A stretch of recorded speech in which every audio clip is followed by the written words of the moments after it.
হাড়ের দিকে নেওয়া বলতে কি কোথা থেকে দিচ্ছে? হাড়ে আছে এখান থেকে দেবো।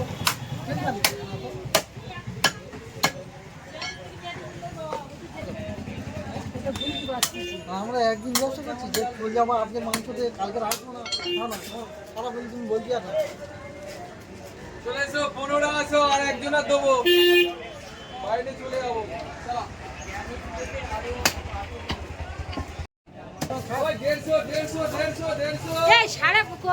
কতটা বেশি আছে তুই বলছিস? 1 কেজি 200 টাকা। কি বলছি বল টাকা দে। কোনটা ওইটা তো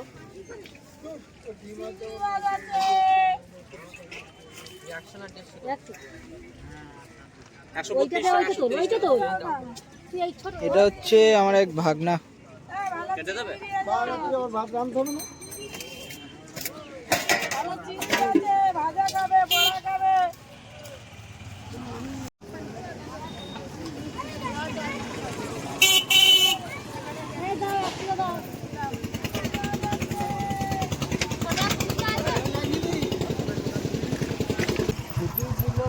যেতেও পারতিস না তো, ওর জন্য হয়তো বলিনি।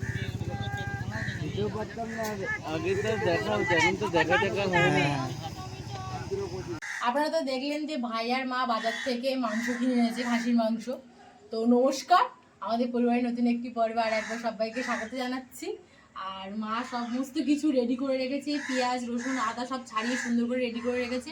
মাংস মানে খাসির মাংস আগের দিনকার বাইরে পিকনিক করে এসেছি, তাও ভাই আজকে খাসির মাংস এসেছে। ভাই এটাও বলছে যে তুই তো পিকনিক করেছিস, আমরা তো আর করিনি, তো ওই জন্য আজকে বাড়িতে খাসির মাংস। তুই পিকনিক করেছিস মানে তুই কম খাবি, ও আমি কম খাবো তো, যাই ওর জন্যই তো নিয়ে আসা। মাংসটা মা ভালো করে কষিয়ে হাঁড়িতে দেবে, সুন্দর করে গাম খাইয়ে ফুটিয়ে সুন্দর করে রান্নাটা করবে। আর সেই মশলার দানিটা মাকে বার করতে বলেছিলাম আগের দিন একটা ভিডিওতে, তো মা আজকে ফাইনালি বের করেছে। আজকে ভালো রান্না হচ্ছে তো ওই জন্য ভালো জিনিস বার করতে হয়। তো আমি এখন এর মধ্যে সমস্ত মশলাগুলো ভরে দেবো সুন্দর করে। মা ওদিকে কাজ করবে আর আমি এদিকে কাজ করব। আর এখন অব্দি যারা যারা আমাদের চ্যানেল সাবস্ক্রাইব করেনি, চারিদিকে সাবস্ক্রাইব করে পাশে থাকুন, আমাদেরকে এইভাবে সাপোর্ট করুন, বেশি বেশি ভালোবাসা দিন। আর আমার মা আগে গিয়ে একটা পেঁপে করে নিয়ে এসো, তারপরে পেঁপে লাগবে আবার খাসির মাংস। ঠিক আছে, আগে আমি গাছ থেকে একটা পেঁপে পেরে এনে দিই, তারপর মশলাটা ঢালবো। মা তারপরে পেঁপেটা কাটতে হবে মাকে। বেশি বড় আনবি না আর বেশি ছোট আনবি না, মাঝারি সাইজ। বেশি বড় কোনটা পারবো? ছোটটা? মা বলছে ছোট, তুমি বলছি বড়। ওইটা নিচ্ছি। বাবা আমার হাত তো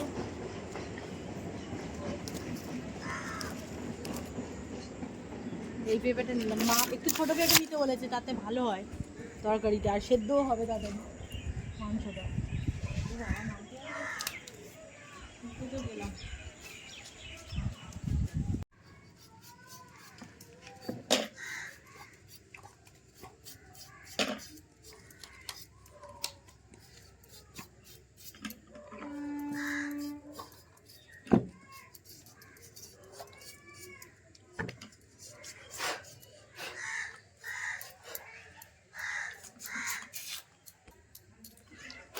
আলু যা দিয়েছি আর আলু দিতে লাগবে না। এবার পেঁপেটা কেটে নেব।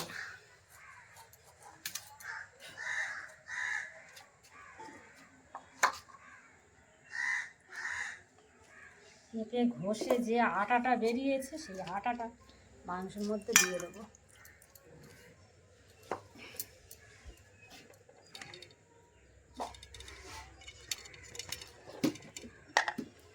আর আমি এদিকে মশলার দানিটা বেশ মানে ঢাকনাগুলো একটা একটা করে খুলে নিয়েছি। এবারে সমস্তগুলোতে মানে মশলাগুলো ঢেলে দেবো। হলুদ কি পুরোটা দেবো, মানে পুরো ভর্তি করে দেবো কি বক্সে? একটু কমিয়ে কমিয়ে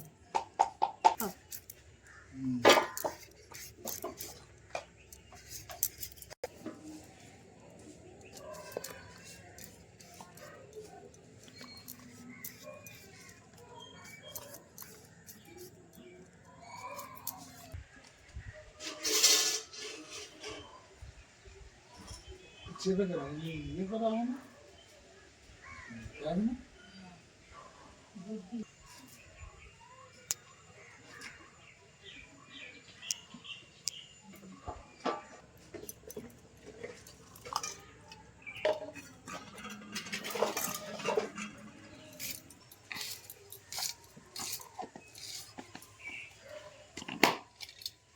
এদিকে আমি আদাটা ভালো করে বেটে নিচ্ছি, আর মেয়ে ওদিকে মশলার ধানিতে এনে মশলাগুলো সব সাজিয়ে গুছিয়ে দিচ্ছি। বাটা হয়ে গেছে।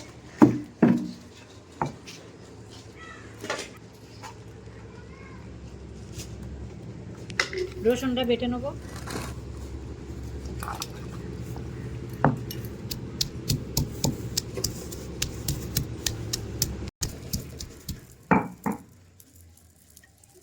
বেশ সুন্দর লাগছে, এইবার নিজে হাতে সাজিয়েছি।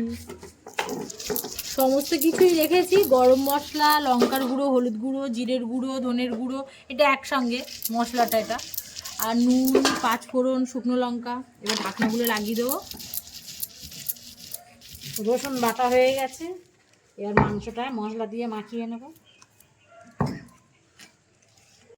মাংসতে দিয়ে দিচ্ছি রসুন, কোচানো পেঁয়াজ, কিছু তেলের মধ্যে দেওয়ার জন্য পেঁয়াজ রসুন থাকবে, আদা,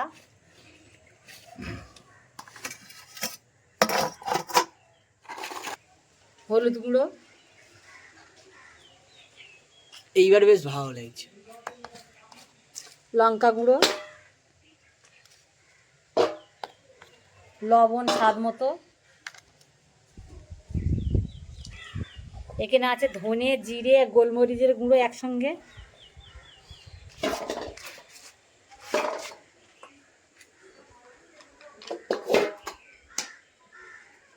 সরষের তেল,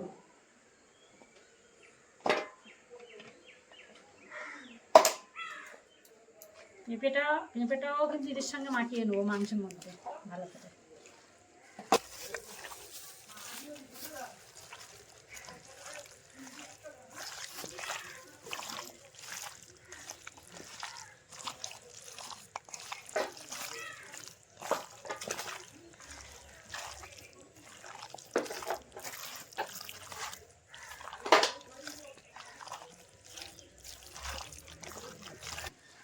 মাংস ভালো করে মাখানো হয়ে গেছে, 30 মিনিট এখন ঢাকাতে রাখবো।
আলু ভাজা হয়ে গেছে, আর কড়াইতে আরও একটু তেল আছে, আরও একটু তেল দিয়ে দেবো। ফোড়ন দিয়ে দিচ্ছি, এলাচ, লবঙ্গ, দারচিনি, দুটো শুকনো লঙ্কা, গোটা তেজপাতা, কোচানো পেঁয়াজ, রসুন, আদা,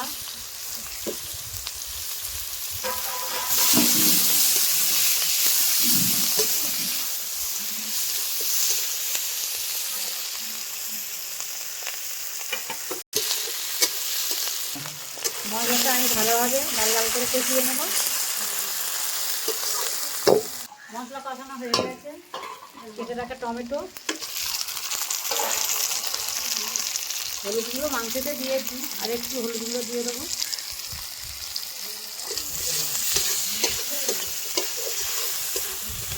এই মশলার দানিটা করে বেশ সুবিধাই হচ্ছে, সব রকম মশলা আছে একসঙ্গে। আর আধা ঘন্টা বেশি হয়ে গেছে প্রায় মাখানো মাংস দিয়ে দেবো।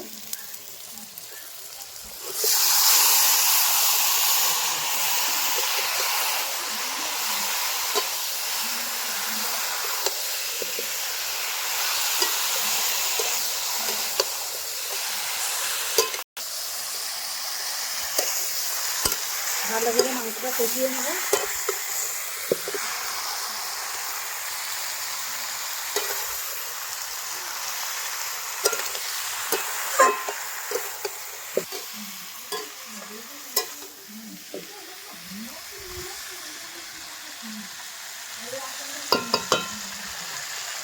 মিনিট 2 চাপা দিয়ে দেবো, চাপা দিয়ে দিয়ে ভালো করে মাংসটা কষিয়ে নেবো।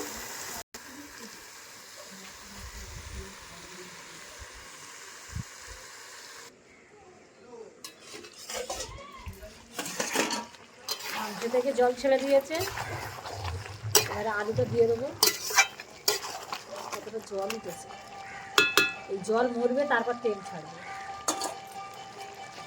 আলুটা দিয়ে দিচ্ছি।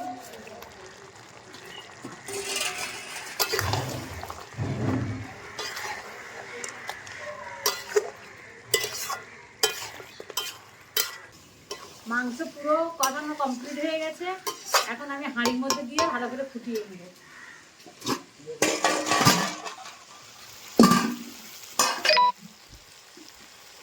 প্রথমে হাঁড়িতে জল দিয়ে দেবো, মাংসটা নামিয়ে নিচ্ছি, হাঁড়িটা বসিয়ে দিচ্ছি জলটা গরম হওয়ার জন্য। জলটা ফুটে উঠলে মাংসটা দিয়ে দেবো। জলটা ফুটে গেছে, এবার মাংসটা দিয়ে দেবো।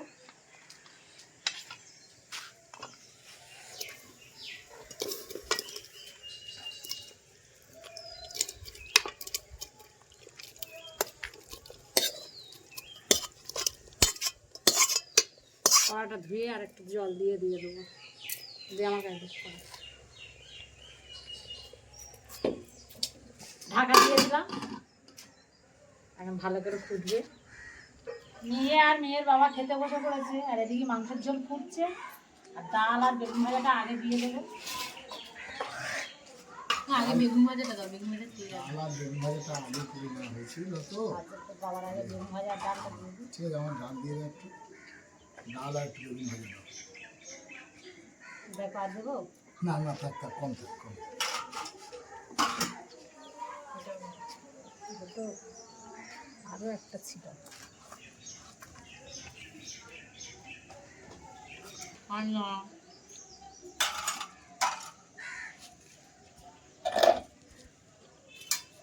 লেবু কাটে, লেবু কেটে দিচ্ছি। মাংস তরকারি হয়ে গেছে, এখন ঢেলে নেব।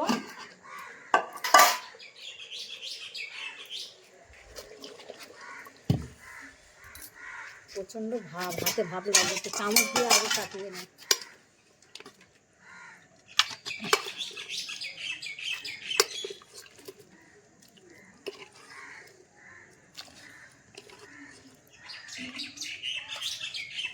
তরকারির ভাবটা আমার মুখের মধ্যে লাগছে, তো আমি আর সহ্য করে থাকতে পারছি না।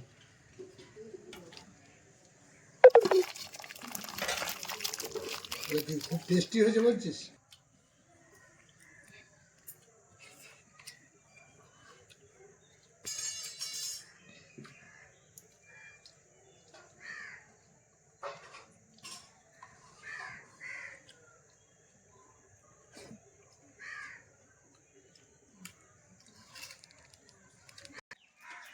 না দেখি, ডাল আর বেগুন ভাজা খাওয়া হয়ে গেছে, এবার মাংসের তরকারিটা কাটিয়ে দেবো। কালারটা কি খুব সুন্দর। একটু জুস দাও। আচ্ছা ঠিক আছে, তা দেখছি। আমি এখন ডাল খাচ্ছি, দাঁড়াও খেয়ে নিয়ে আমি। সরু চাল, সরু চাল দেব, মটর দারুণ লাগবে।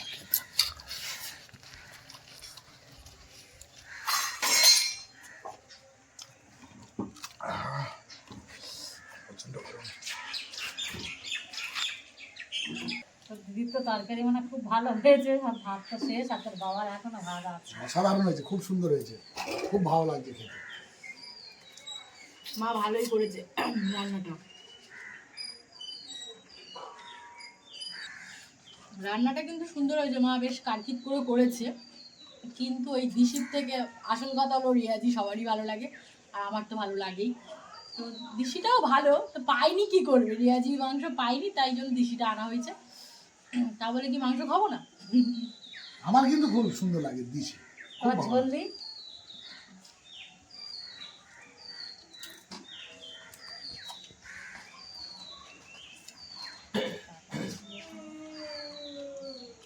তোমার ঝোল দেবো?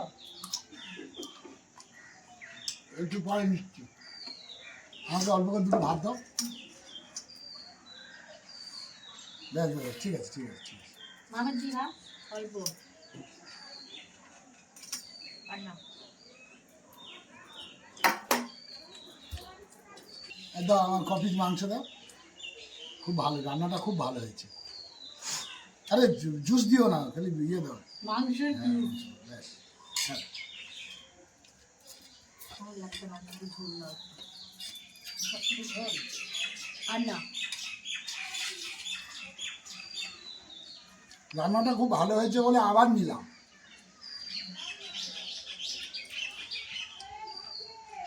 আমি দুটো ভাত বেড়ে নিই।